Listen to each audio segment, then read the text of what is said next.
All right. So today we are chatting with Dakotah Lindwurm. Dakotah, welcome to the show. Hi, thanks for having me. I'm super excited to be here. Well, I love that you're wearing a Puma sweatshirt right now, rocking it. I know you just signed with Puma. I know you just ran a PR in Houston and you're doing awesome things, but I would love to sort of start way back. I just want to know, like, I see she's got her run medals up behind her. Oh. Like, obviously those are some special events. Like, what do you got up there? I have my All-American medals back there. Those mean a lot to me. And then I have just whatever races were significant for whatever reason. Like I have Grandma's 2021 up there where I won. I have some of my USATF top 10 medals back there too. Wow, Grandma's must have had a cool crowd because that was the same one that Ben was at and our last guest that was on.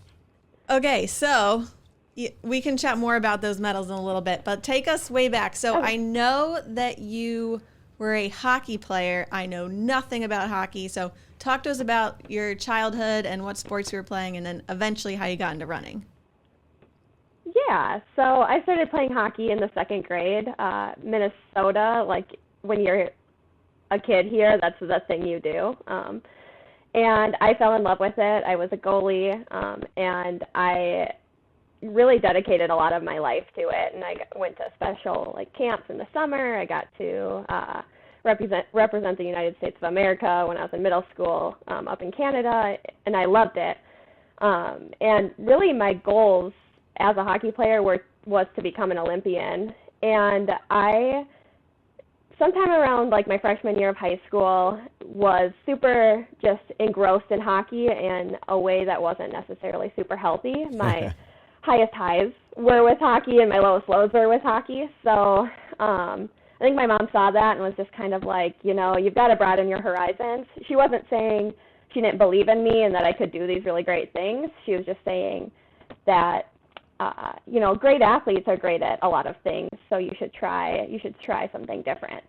And that was in the spring, so I didn't have a ton of options. One option I did have was tennis, and I was actually super interested in it because it's a lot of hand-eye coordination, which being a goalie, I'd say I was pretty good at.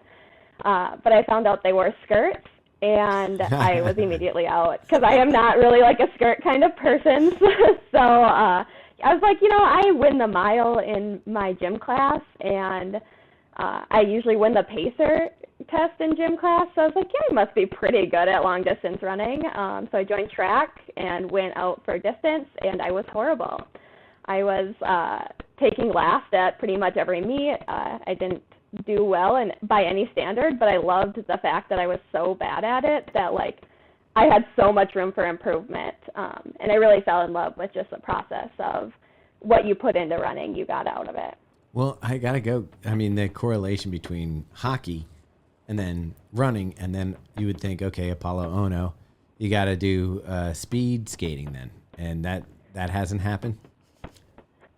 No, being a goalie, I spent a lot of time standing in one spot, so I guess I wasn't maybe the fastest skater. But still, being on ice, like that's scary to me, like not growing up with hockey and all that kind of stuff. I've ice skated, but like I don't know that it's my best place to be, like footing wise. Yeah, it was, I think it gave me a lot of character because when you're trying a new sport for the first time, it's always hard. But there's something really unique about hockey because if you're starting basketball, let's say, you can run, you can stand. But what's really unique about hockey is it's hard to just stand on 2 feet. Yeah. So I remember pretty distinctly kind of hating it right away. But my parents aren't the kind of parents who would let me quit anything. So I remember crying on the ice, and my dad was the coach, and I was like, I don't want to do this anymore. But I'm happy I stuck it out. It got me here. Do you still play hockey? No, I do still have my gear and my skates, and I'll go ice skating occasionally, but just the risk of injury with it isn't really worth it. That's me in skiing, like in snowboarding. Yeah. Like I used to ski and snowboard every winter, and now I'm like, I could get hurt. I want to be able to run. I also I love to snowboard, but it's when it's your body on the line, and that's how I now make money. I have to be really smart about that. Yeah. I'm fascinated that you went for goalie in hockey. Like hockey itself sounds pretty scary with like pucks flying at you, but goalie sounds like really terrifying. And Yeah, I think. Oh, I was gonna say, and size wise, you don't look like a giant person that can like Block a lot. use. I mean, maybe I don't know the size of the pads, but yeah, it would seem like there would be a lot of openings. Yeah, I don't really fit the description for a goalie necessarily, but I was fast and I was gritty, which is kind of what you need to be. And I really was drawn to the position because all the other positions you have to take breaks, you take shifts. And I liked being a goalie because I was out there the whole time. And I guess I was kind of being selfish that way. I didn't want to share time on the ice. Nice. And those are all your teeth in your mouth there? Those are Yeah. originals? Okay, great. Yeah, they are. Very good. You're a successful goalie then. Yeah. Okay, so what did you say? It was middle school when your mom suggested you start trying some other sports, and that's when you started running? It was my freshman year of high school. Of high school, okay. So then talk to us about where you sort of fell in love with running and the projection that it went from there. Yeah, so my first couple weeks on the track team, it was very apparent that I was not very good.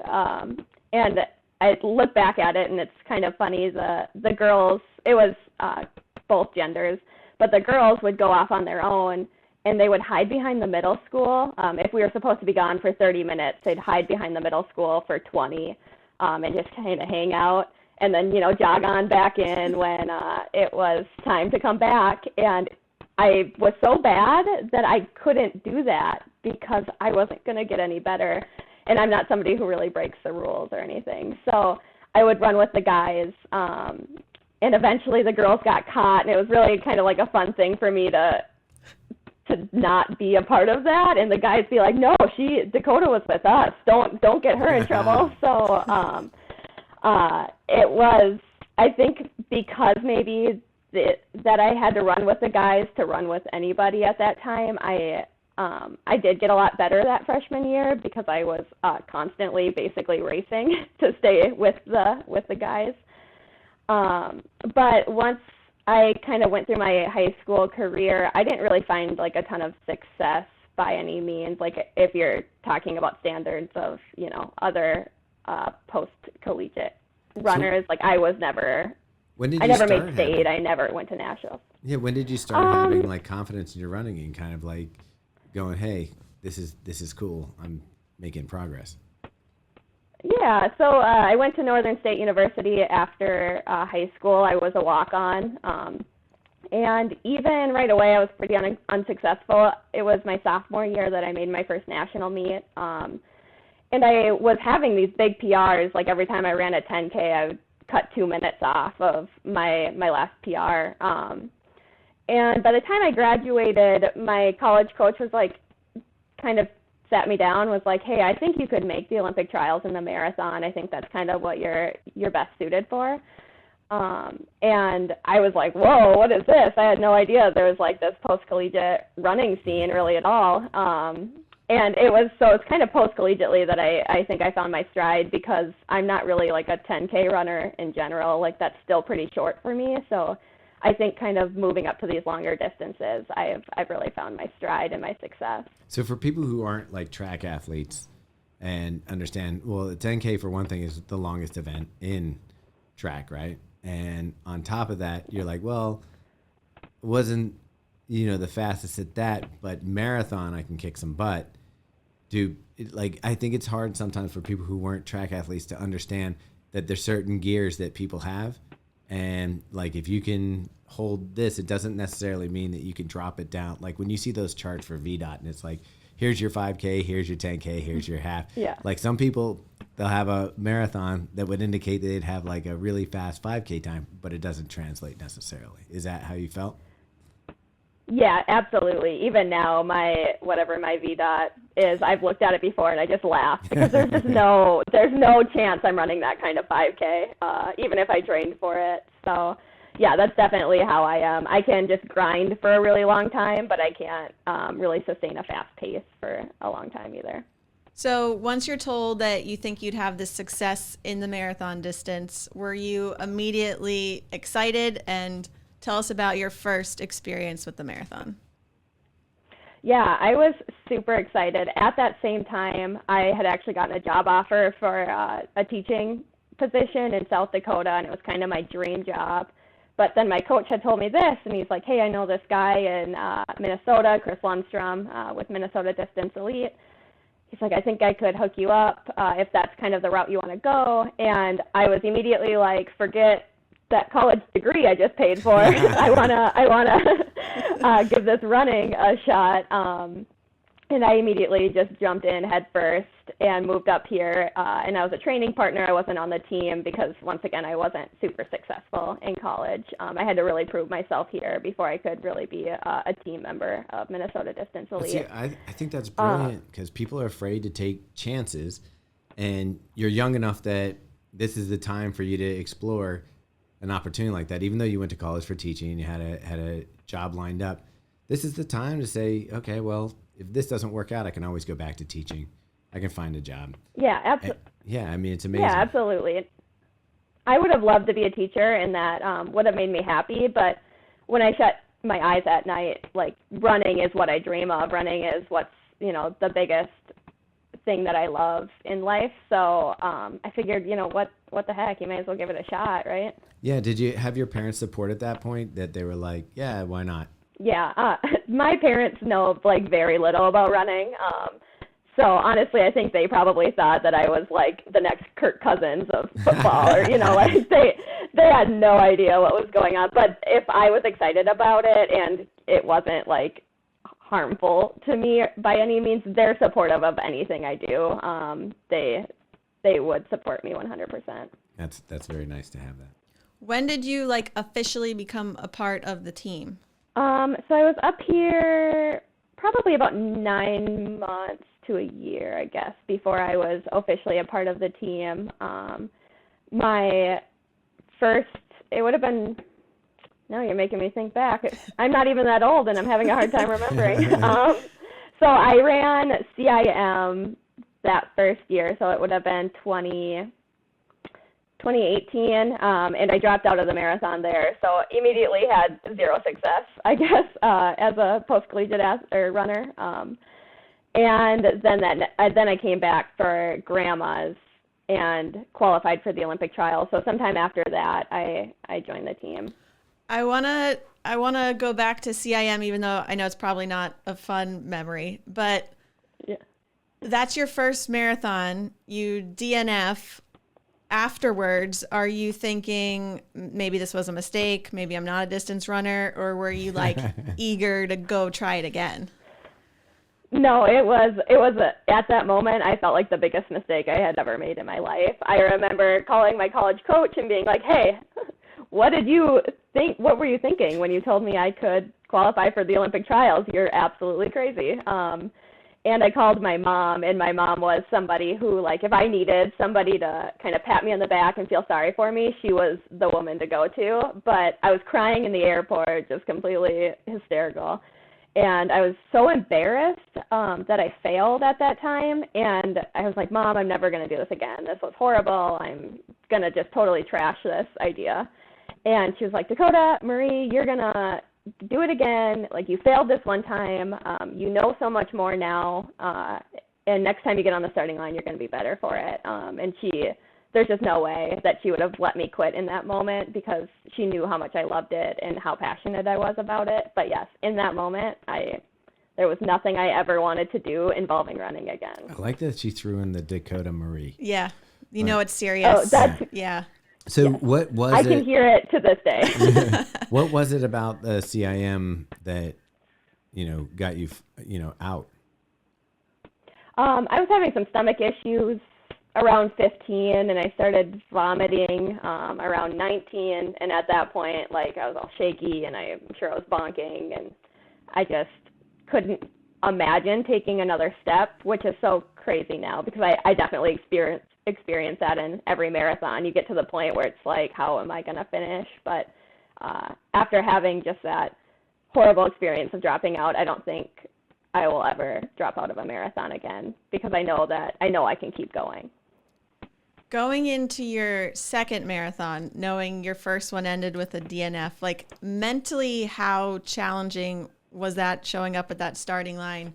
And like, did you change anything with your training or nutrition heading into that one?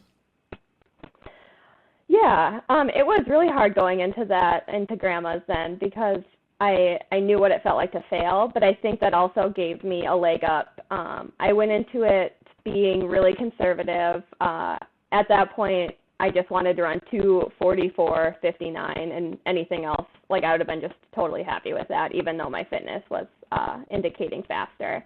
So I started out really conservative, really relaxed, and I did get my nutrition down a little bit better. I realized that I can't really do goos or gels or anything like that, so I stick strictly to Tailwind.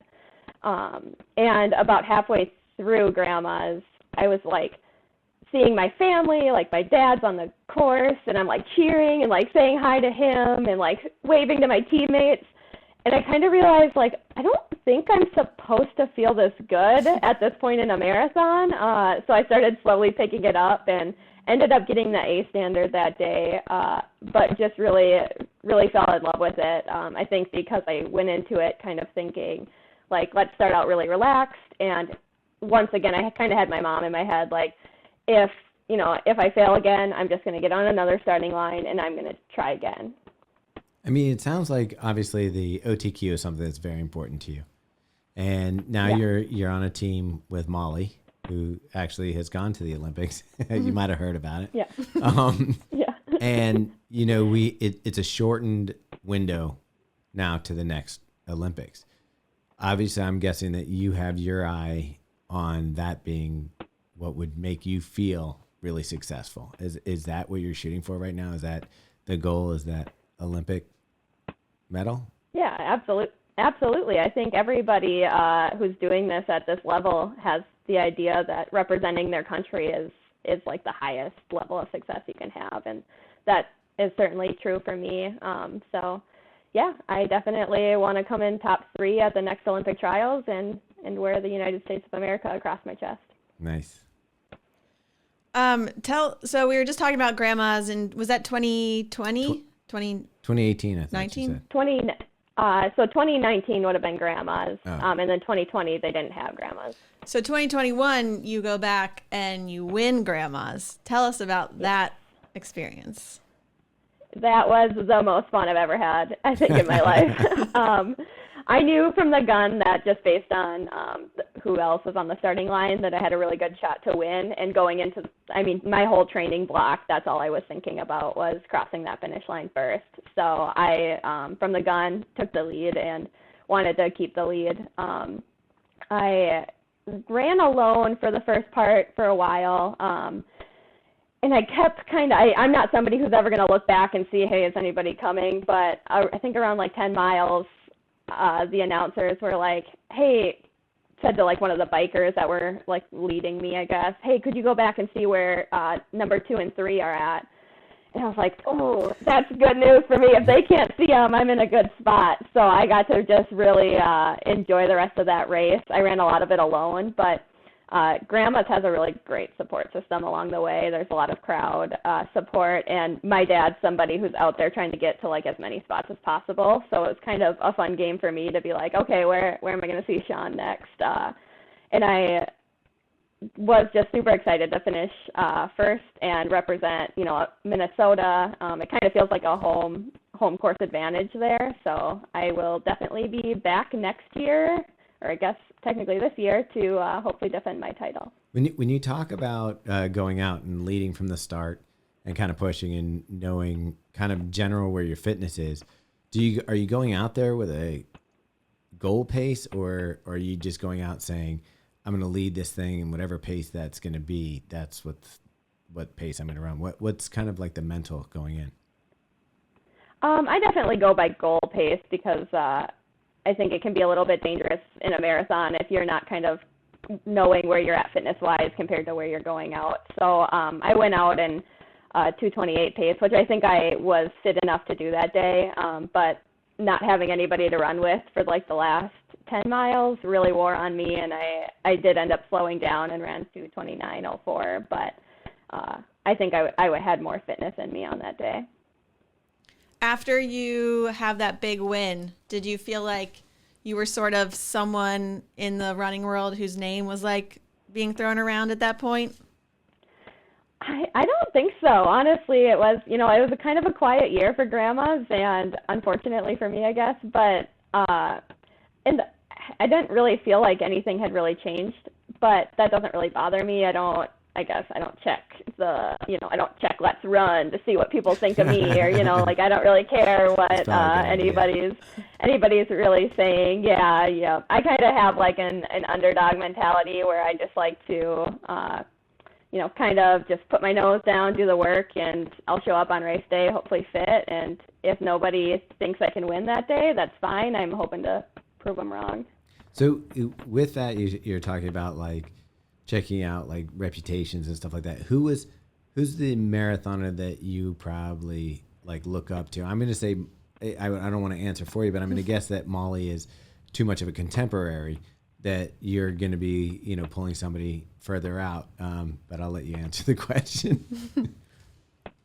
Yeah. I've always really looked up to Des. She was maybe somebody I like the first. I'm not really like a running nerd by any standards. Like I don't know. I just don't like look into too much, but I've always just really appreciated Des and kind of her honesty and her, like who she is on social media seems like who she is outside of social media. I don't really know her personally, but just kind of that like, hey, I'm just going to show up and I'm going to give today what is 100% for me. And if that's great, that's great. And if it's not kind of attitude. I like that. So after your big win at Grandma's, you go to Boston and also have a really great day there. What was your goal heading into that one, into Boston? Yeah, Boston, I had a goal of running 2:26, which I fell very short of. I learned a lot of things at Boston, and I definitely wanted to be in that top 5 of Americans. So to place third as an American was I was on cloud 9. It was a hard day because I learned a lot about leading a world major marathon, but I really enjoyed it, and I think that going back to Boston this year, I'm going to have so much more knowledge, and I think I'm going to be so much stronger knowing what to expect. I feel like Boston is such an amazing course because of the spectators and the crowds, but it's also such a hard course. And I think definitely having run it before will give you a lot for going back into it this time. So are you still shooting for a top American spot? Are we going for time, or do you have specific goals for this April? This year is so crazy. I don't think I can really put a place goal on Boston just because the field is just outstanding. But I do have that 2:26 on my mind, and I think I can do that.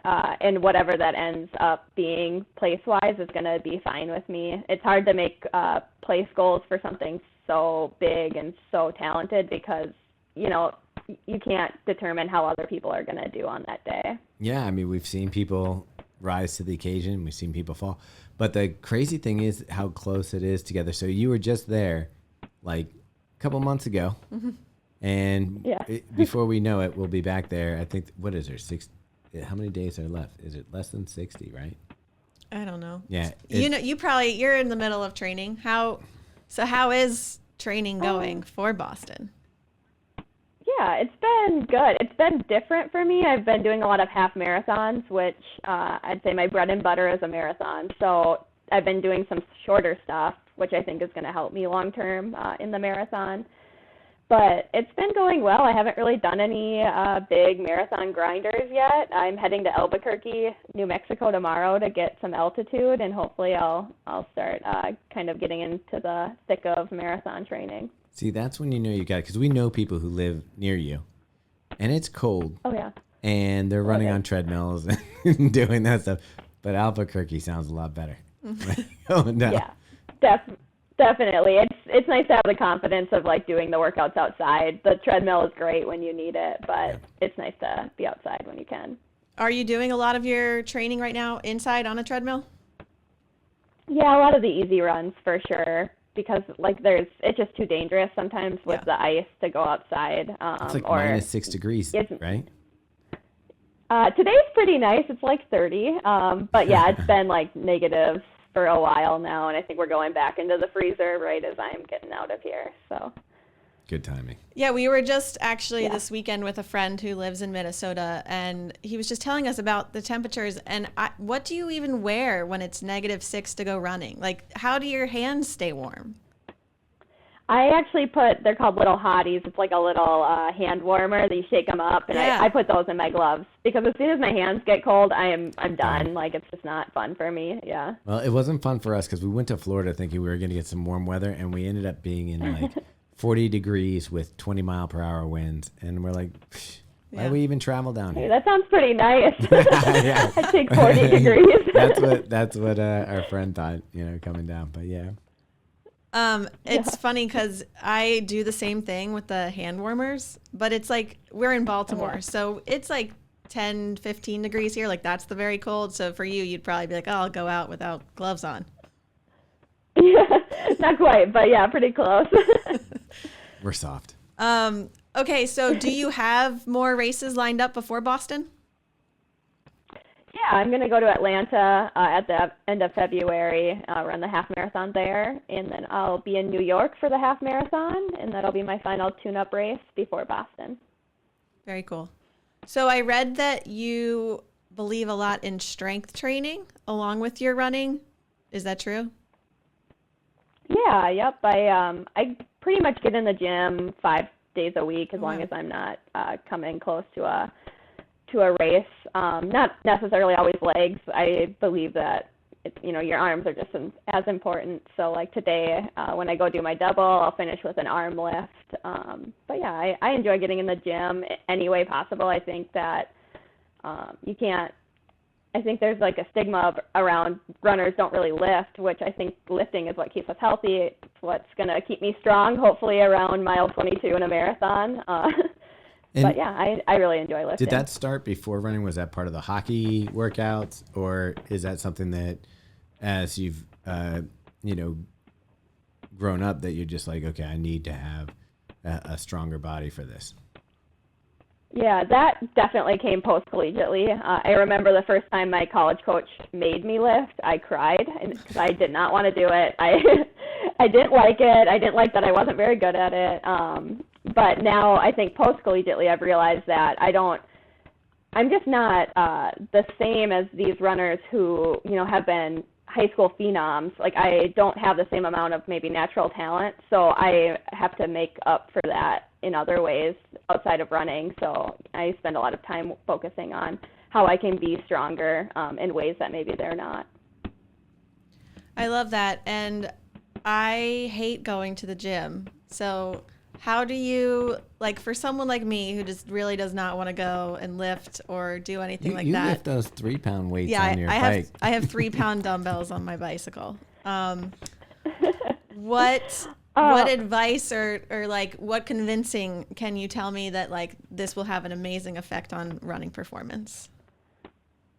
Yeah, I mean, I think my whole career should be the reason that that it's going to have an effect on your running performance, because I literally went from somebody who barely, I never even made like a high school track meet to somebody who can be an Olympic trials qualifier. But for me, it was always like I just didn't like the judgment side of going to the gym. I don't do well with like correction. So when especially I feel like guys would come up to me and be like, hey, you should be doing this with your back, I get like kind of upset about that. But I've come to the point where I'm like, hey, I could probably beat you in a marathon, so don't try to give me advice. Let me show you how it's done. Yeah. That's funny. You don't think about that as an environment, but I'm sure as somebody going into a gym, and even if you're a male runner, you're not going to be, except for our friend up in Ryan Hall, but he had to stop running to get that big. You're not a big person, so that you're going for strength, not for like a bodybuilder. Yeah, you're not going for like the look of a weightlifter. You're going for, helping your system. perform better. And you go to the gym, so you probably like. I would bet that most runners, especially female runners, probably get, if you're at a public gym, you're going to get people walking up and trying to help you. Yeah. And it's not my favorite thing in the world when that happens.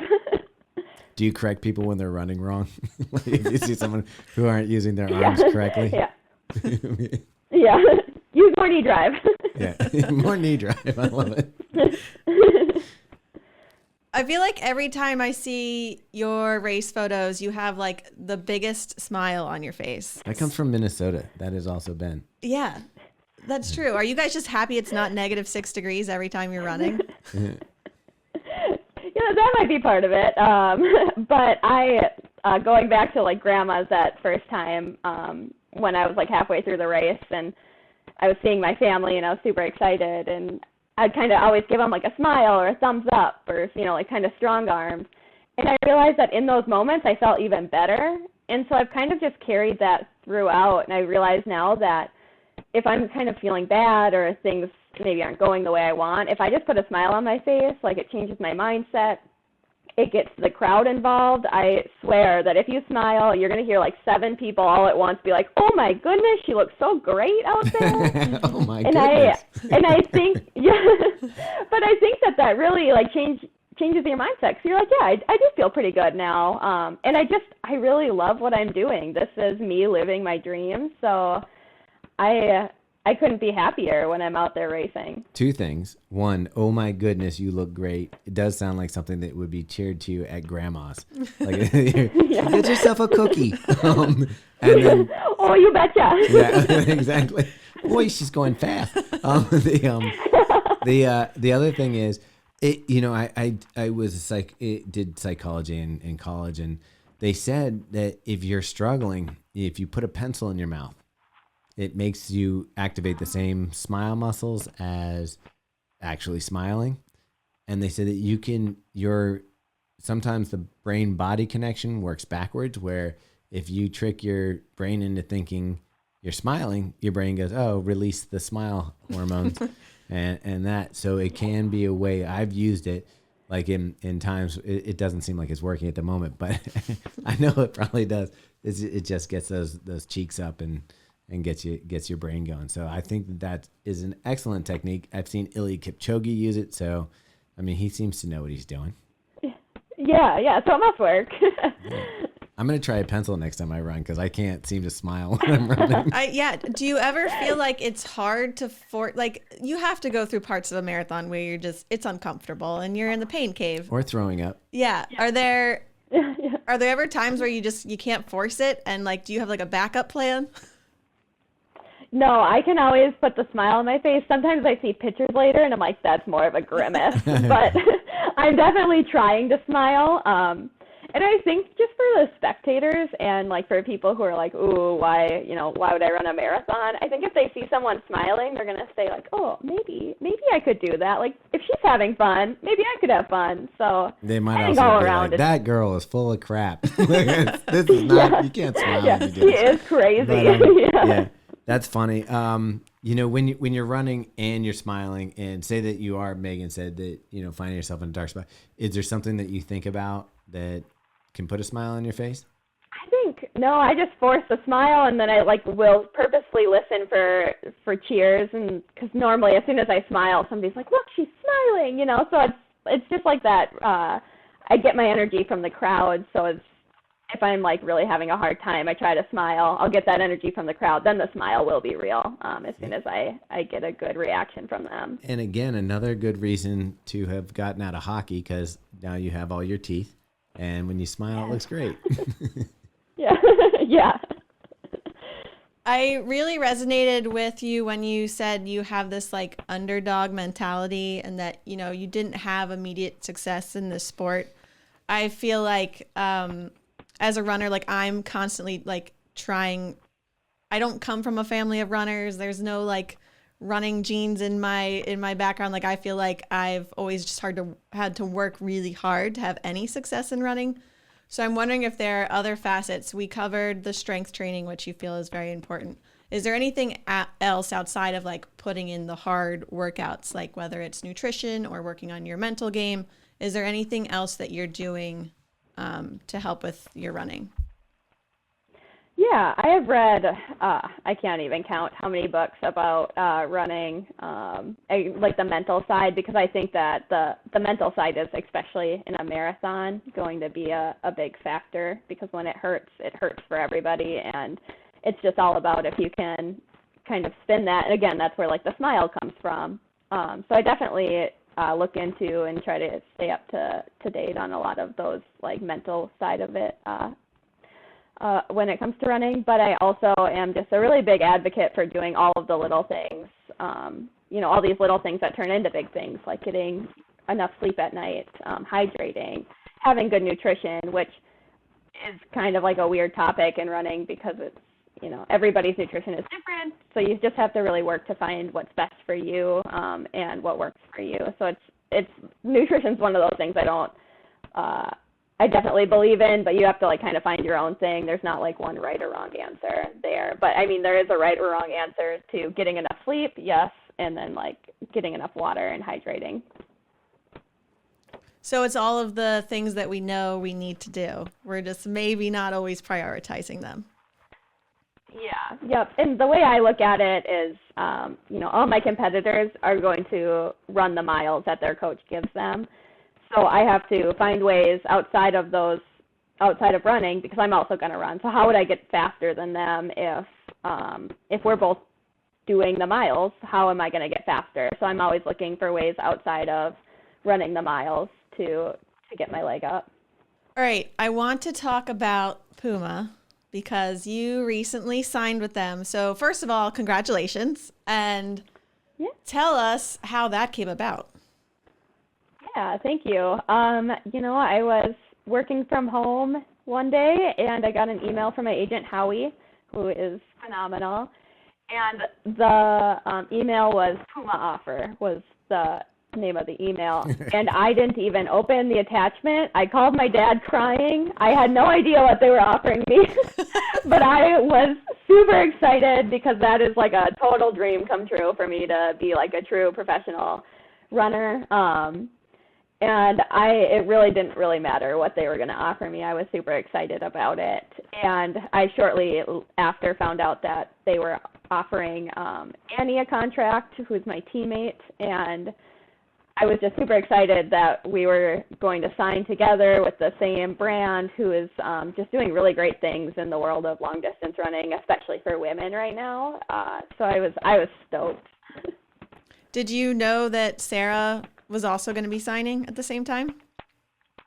I didn't know until like the week that we got to announce. So just to hear that too made me all the more excited.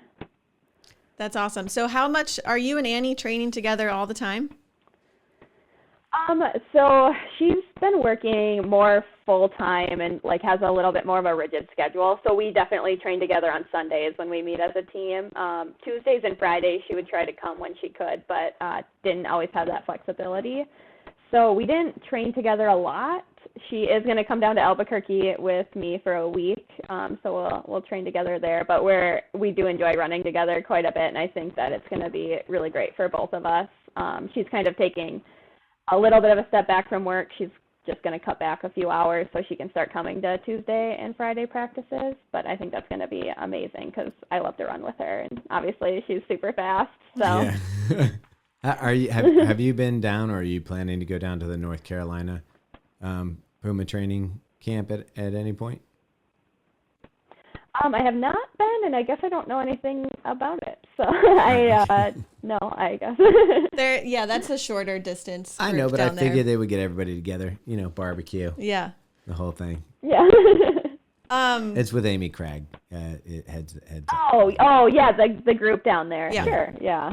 But no, yeah, I guess we're gonna stay in Minnesota for a while. So you get this email, you're like, I'm all in, I don't even care what it says. Send me some shoes. What? Yeah, so shoes specifically, what were you racing in prior to signing with Puma? I was in the Next%. Okay. But to me, I don't think that the shoes are necessarily always what they're made up to be. I think I can be fast in whatever shoe. Whatever shoe, I'm or given. now that there's shoe, I feel like at one point it was an advantage to have them. Now I feel like some of the brands have caught up, and there's not that disparity between them. So I would say, yeah, for timing wise, it's a good time to have options. Yeah, no, you're totally right. There was definitely a time and place where having a certain shoe was a better advantage, but now I feel like all the companies are doing the research and they're doing the right things to get those shoes up to date. And I mean, Molly had just won the bronze medal in the marathon, so they must have pretty good shoes, right? Well, that's a case where I think the Fast R, at least, I think that's a nice big step up from the DV8 Nitro Elite. Yeah, yep. I raced in the Fast R at Houston, and I absolutely loved them. I like that they have a little bit more grip on the bottom than most other like fast shoes, and they really felt good for me. So I'm really excited about those. So what's your go-to daily trainer right now? And then I'm assuming you'll do all your races in the Fast R? Yes, I'm sticking in the Fast Rs. I have spent a little bit of time in those DV8 Elites, and they are good. I just think that the Fast Rs are a step up. The day-to-day trainers, I'm in the Velocity and the Magnifies. I can't really decide which ones I like more. I like them both quite a bit, and I think I'll rotate. I did not like the Magnify at all. I love the Velocity 2. I liked the Velocity 1 was pretty good. Have you tried the Velocity 2 yet?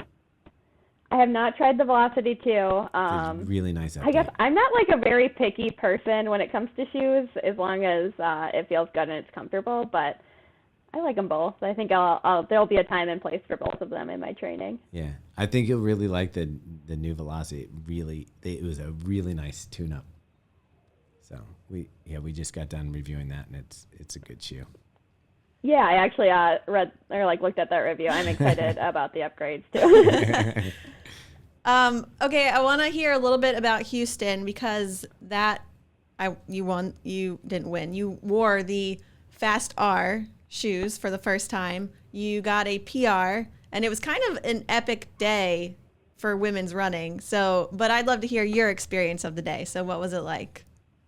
Yeah, I have a small claim to fame on that day. I ran with Kira D'Amato for the first 7 miles, so that was a lot of fun for me. That's amazing. Yeah, to look over and parts of me were like, oh, I am running my half marathon pace at her marathon pace right now. That's like kind of crazy, but also I was like, someday that's going to be me. I want to do what Kira's doing right now. But I really enjoyed it. It was kind of a weird weather day. It was very cold for Houston, which played well for Annie and I think. We were prepared for that. But it was really enjoyable. It was pretty windy. I still think I've got a little bit faster in me. I'm still trying to figure out how to, run fast, I guess, quote unquote, for a half marathon. That's like a fast speed for me. So I'm trying to figure out how to grind for that long at such a fast pace. But yeah, to come away with a PR, I can't ask for anything more. That's great. And was that officially your first professional debut, as a professional runner? I guess probably not. The weekend before, I had run a 3K on the track just strictly for fun at the Minnesota Open meet here in the Twin Cities, and I had signed at that point, so and had announced on social media. So I did technically race there. It was very ugly. I had a few workouts. I had a few workouts on the track that I thought, hey, maybe I do have some speed. So I asked my coach, hey, do you think I could get in a 3K I want to see how fast I can grind. And I told him to never let me do that again. That was a big mistake. I had a lot of regrets about 2 laps in. So. Are you someone who enjoys the grind of marathon training, the high mileage and the long runs versus the short, fast stuff, I'm assuming? Yeah, definitely. When I am doing the short, fast stuff, I'm kind of like, oh, I have all this energy. I don't know what to do with it or where to put it. So I enjoy kind of that you're done with a workout and like it feels like that's like all you had on the day. What does your peak mileage typically get to for marathon I training? get up to 100. Okay. Yeah, I get to 120 miles. That's usually like my peak, but I'll hang out between 100 and 110 for a while before that. That's a lot of miles. Okay, we have some end of podcast questions for you. The first one is headphones or no headphones on solo runs?